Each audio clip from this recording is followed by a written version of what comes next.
Shalom Aleichem. We're starting a new chelik together, chelik Tezayin, and we're learning the Sikha Beshalach 1. And we ratzin that our second cycle should be Batzlacha Rabba Muflaga. Still have a few sikhs at the beginning of the cycle of last time to finish off. I still have to record. I believe I missed 4 or 5 weeks. But Baruch Hashem, here we are starting a second cycle. Now this sikha is perfect. What do I mean perfect? Far be it from me to say what's a perfect sikha, I agree.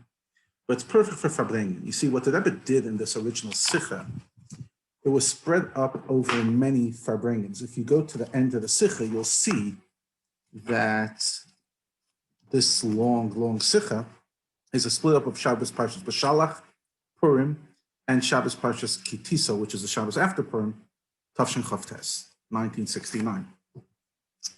Now, the first time the Rebbe references in the Farbrengens, he just says we'll talk about it in the future Farbrengens.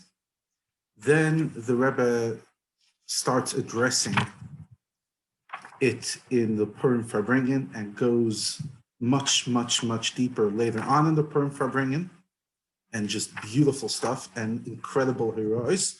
And then he learns another hero in the next week in the Shabbos Parshas Ki Sisa. So let's just, before we go delve into that, let's recap the basic premise of the Sikha. The basic premise of the Sikha is that Rashi brings the idea of Tov Sheb Mitzrim Haroig, you killed the best of Mitzrim, and the Rebbe explains it in the context that it's only, by Rashi, it's only the Mitzrim of that time, versus other Gedolei Yisrael, which they quoted, the Sifra, which says that Tov Sheb Goyim, the best of Goyim in general, Haroig, but that's not what Rashi is there to address, and therefore they couldn't, the Gedolei Yisrael, which had issues in the past, they weren't able to bring this issue. The Rebbe brings, for example, one of the times they had this issue was by Mishpat Beilis, which was relatively recently before that Sikha in the 1910s, when the famous blood libel with Beilis, and that was one of the questions that they brought. And also in the Vikuach, together with the Tzemach Tzedek, that happened in Petersburg, they also brought this up.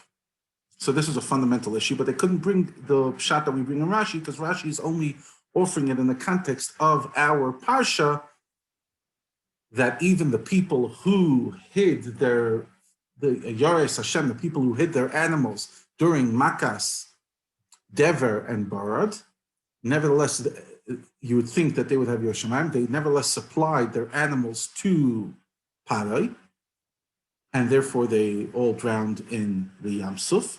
So, Tov Sheb Mitzrim of that context, Haroig, you should kill. Now, if you want to go look it up, it's in Chelik Nun Hey of Teres Menachem, page 357. The Rebbe starts learning an incredible Heidah. Remember, the Farbrengens was set on Purim. Now, Purim, the Rebbe references in Ois Lamed Ches earlier that Haman says regarding the Yidden that not only does Seyim Shonis Mikalam, which goes on Torah, but more than that, the Shoinim Mikalam. They literally want everybody else to be in Gansim Batal. Shakol Amiyah Aretz Yiz Batlam Imtziyusam. They bless the king, Belashon Saginar. In other words, they say curses on the Goyim. And this was the kind of the Hamans in each generation. The Rebbe says, starting from the debate that there was in the time of Rabbi Yechiel of Paris, and then Mishpat Beilis, as we referenced before, how can it be that the Torah says that there are nations, they have to kill everybody, you have to do genocide? And Haman was the first one who says the same Shenis Mikalam, that they're using their religion not only to be different, but they want to totally annihilate us. So says the Rebbe,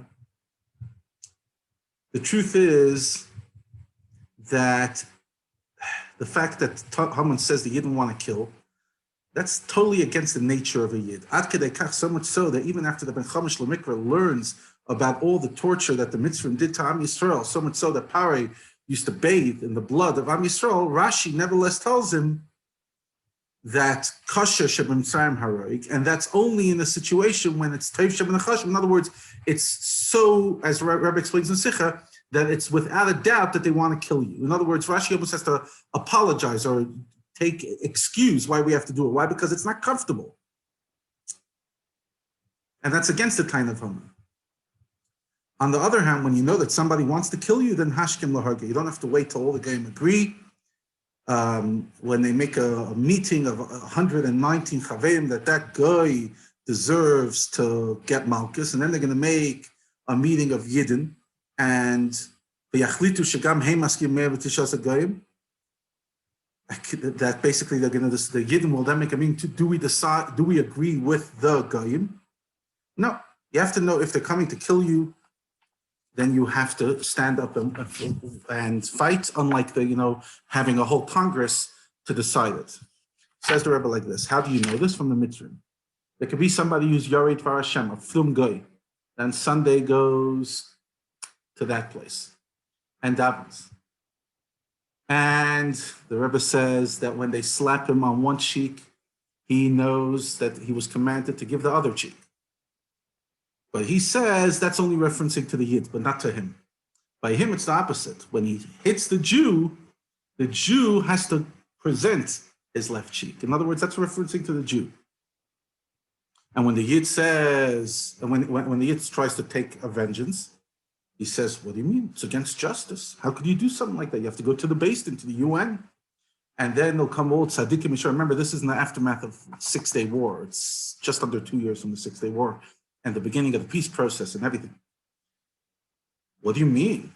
After they pray in the place that basically in the church, to the Hashem who said, "V'ahavta kamecha," and they'll say that when you get one cheek, you have to give the other cheek.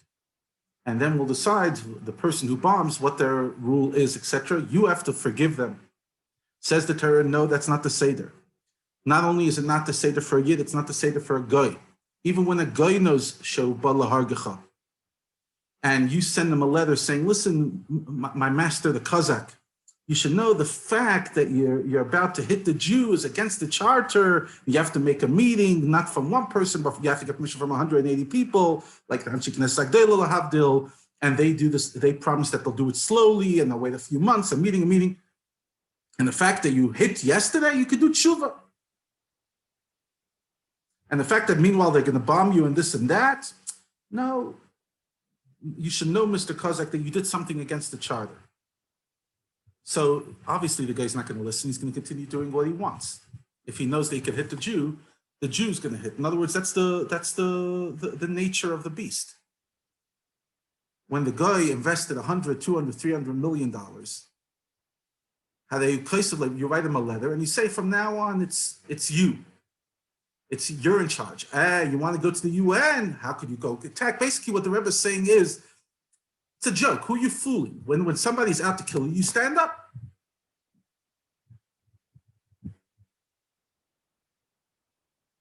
Now, says the Rebbe, the Rebbe attacks something else. There was a stage that basically the Rebbe is referencing a certain episode that took place. It says, when you hit the Jew, you said that we have to make a formal complaint through the minister. But when somebody else when the guy was saying you could go out straight to war, no. If this was justice, then you should have made sure the Jew also didn't get hit. In other words, you're being favoritism. So just like the guy would never buy that bologna, so too we shouldn't buy the bologna. Says the Rebbe, there's people that say, but we live in a situation of mefuzim afarid bein ha'amim, we have to follow Dasi HaMelech, and we cannot just go and, habalak chashkim laharga. And according to Dasi HaMelech, they decide that there's going to be a representative, et cetera, et cetera, et cetera.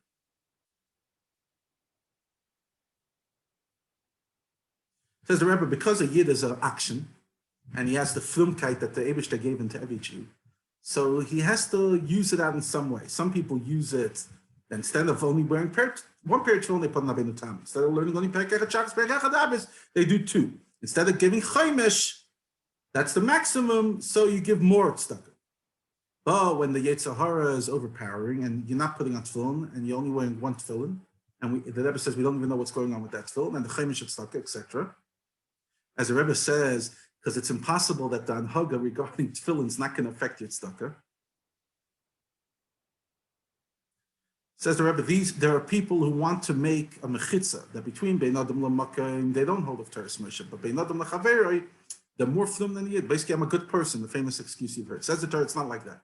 When do you know that there'll be loy signav, loy sitzach, loy sisava, loy sachmoid, when there's a nechil lekefan, loy sas l'chol pesel? If you want to build loy sitzach on logic, look what happens in Germany. Yeah, you need both. So basically, that says back that because the person has the flumkeit, so that what's the flumkeit going to be there? He's not going to want to have him to do anything against the guy. Just because the guy's bad, do I have to do anything bad? How can the guy's a gazlan and he shoots? Well, I have to be respectful.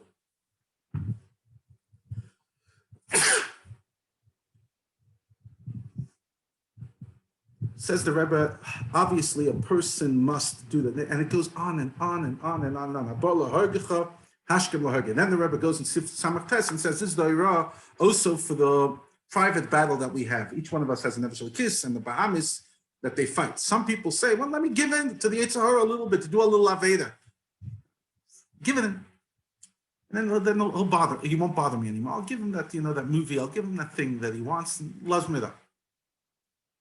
I'll go to Shul on Shabbos in a car, which is a small Aveda. I even have a chauffeur that's not a Jew, so it's only a shmuz. Chil Shayim, Chil Shabbos. I'll be able to daven with a minyan. I'll be able to hear a good drasha. I'll hear a vart in the Chumash, Menuchas HaNefesh. Otherwise, I'll have to hang around the whole Shabbos, and maybe I won't be able to stand in the Sayin of Chil Shabbos, etc. So given, even though the Yetzer Hara bar lahar because I remember lesekach amachal lesekach Hashem lelecha v'david zara. Now you know that this is negea to you as well. Now you still say, no, I want to send him a note. Let's make a negotiation. I'll give you a bit, and you'll be statetz, and you'll be nice to me. I'll go in the car Shabbos, but you'll let me hear the sermon, and then you'll let me be frum when I come home. Says the Rebbe, it doesn't lead to good things. Why? Because the Yetzer Hara comes to you on Sunday and says, listen, you're frum yes, you have to keep the mitzvah of Aveda, so because you didn't have Aveda yesterday, you have to do another Aveda because you're the frum. What do you mean? I made a deal, you tell the Yetzer Hara. No, don't call me Yetzer Hara. Tacha Yetzer Hara. But, well, they call me Yetzer Hara, whatever. But you're a good Jew, you follow the law, so therefore you have to do what the Mishnah says. Aveda Gederes Aveda. You talking? Says I'm not allowed to do Aveda. No. So how did you drive on Shabbos? Was Shabbos Gemara not tzaddik mitamo?